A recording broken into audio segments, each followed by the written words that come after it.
خوش آمدید هموطنان عزیز. بخش هنر هست. مطمئن هستم که خیلی بیننده داره بخش هنر در کنار سایر بخشا. به خاطر از اینکه همگی نقاشی را دوست دارن و گاهی که در خانه تنها میمونن، مطمئن هستم که قلم میرن توی یک رسم بکشم. اگر چهره آدم بکشن شاید سرش یک چیز باشه تنش دیگه چیز، ولی به هر حال یک مصروفیت خوب هستم. دل آدم شاد میشه و چند لحظه برای شاد میگذره و این هنر اگر کسی هنرمندانه پیش برای یاد بگیره دیگه یک دنیای دیگه است. امروز مهماندار هستیم، مهمانان ما هست حسیب رسا. صبحتون بخیر حسیب. بسم الله الرحمن الرحیم. سلام و صبح خیر به شما نجیب جان عزیز و به تمام بینندگان شبکه جهانی طلوع. امیدوارم که یک صبح خوب خوش را آغاز کرده باشید. تشکر. سپاس. خوب است که از نقاشی ها شروع کنیم، چون هر کدام از نقاشی ها را که من میبینم دیدنی است و میشه در موردش صحبت بکنیم. حسیب آخرین نمونه کاری شمرای ماست.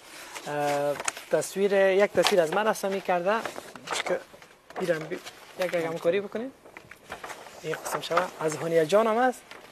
باش که همکارا بینن این طرف اگه خودت این پیش بگی دست این طرفی این طرف این کامرا که این قسم همتون میبینم. حسیب میگن که تصویری که نزدیک باشه زود رسمی میشه، نقاشی میشه. تصویری که دور باشه یعنی بسیار جار جنجال داشته و چهار طرفش اینا میگه نمیشه. این چطور؟ واقعیت از کودکی به هنر رسم بسیار زیاد علاقه داشتم و فعلا هم که عکس هانیه جان و شما را کار کردیم.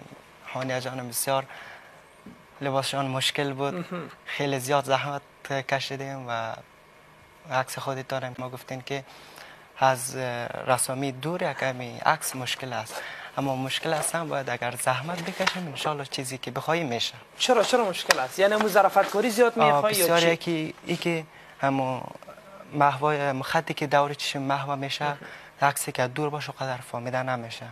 به همین خاطر کمی مشکل است دیگه. بس که یه مورد هم واضح شود که هموطنان بفهمن که من شنیده بودم که رسامیایی که بسیار مثلا تصویر خودش زوم نباشه، نزدیک نباشه سخت است، ولی تصویری که دور باشه میگفتن که تصویر زومش آسان است، تصویری که دور باشه سخت است، چون هم شبکه کاری مثل شبکه کاری ولی بسیار ظرافت کاری ها داره. مطمئن هستم همگیتون باش آشنا هستین. خوب است بگید چقدر وقت میشه رسامی میکنی؟